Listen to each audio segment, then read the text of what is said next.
আপনার যদি লাইসেন্স থাকে তারপরেও যদি আপনাকে এই সব জিনিস ইয়া করে সাথে যদি কোনো রিকভারি না পায়।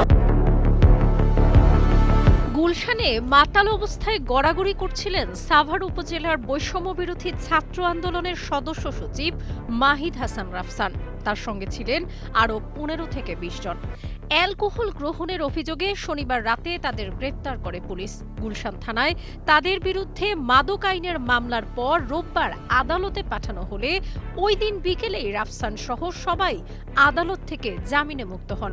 তবে মদ্যপ অবস্থায় গ্রেপ্তারের কথা অস্বীকার করলেও কালের কণ্ঠের অনুসন্ধানে রাফসানের বিরুদ্ধে মাদকের মামলার সত্যতা মিলেছে।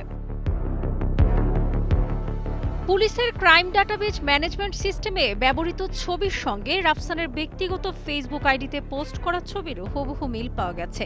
গ্রেপ্তারের পর তোলা ছবি তাকে মেসেজে পাঠানো হলেও তিনি কোনো সাড়া শব্দ দেননি। পরে এই বিষয়ে রাফসানের সঙ্গে কথা বললে প্রথমে তিনি দাবি করেন তিনি গ্রেপ্তার হননি, প্রোপাগান্ডা ছড়ানো হচ্ছে। আমি এই জিনিসটা আর কি এরকম পাবলিকলি কোনো কিছু বলতে চাচ্ছি না।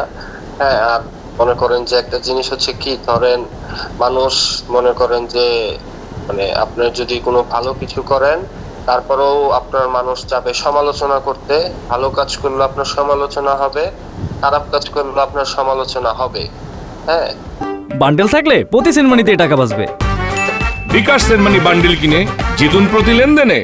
আর এখন যে পরিস্থিতি, দেশের প্রেক্ষাপট সব মিলে দেখা গেছে যে একটা মানুষ আর কি কোনো কিছুর ক্লু পাইলেই দেখা গেছে যে একটা জিনিস করে দিলাম, নিউজটা রমরমা হয়ে গেল। মানুষ অনেক কিছুই বলবে, যেটা সত্য সেটা সবাই জানে। হ্যাঁ, মানুষের বোঝার কথা। তো এইসব মিথ্যাচারী করে আর কি কোনো কিছু লাভ হবে না। পরবর্তীতে তিনি নিজেই কালের কণ্ঠকে জানান তিনি গ্রেপ্তার হয়েছিলেন, কিন্তু তার মাদকের লাইসেন্স রয়েছে। আপনার যদি লাইসেন্স থাকে তারপরেও যদি আপনাকে এই সব জিনিস ইয়া করে সাথে যদি কোনো রিকভারি না পায়, তাহলে এটার অ্যান্সারটা আপনি কি দিবেন? আমার লাইসেন্সও আছে।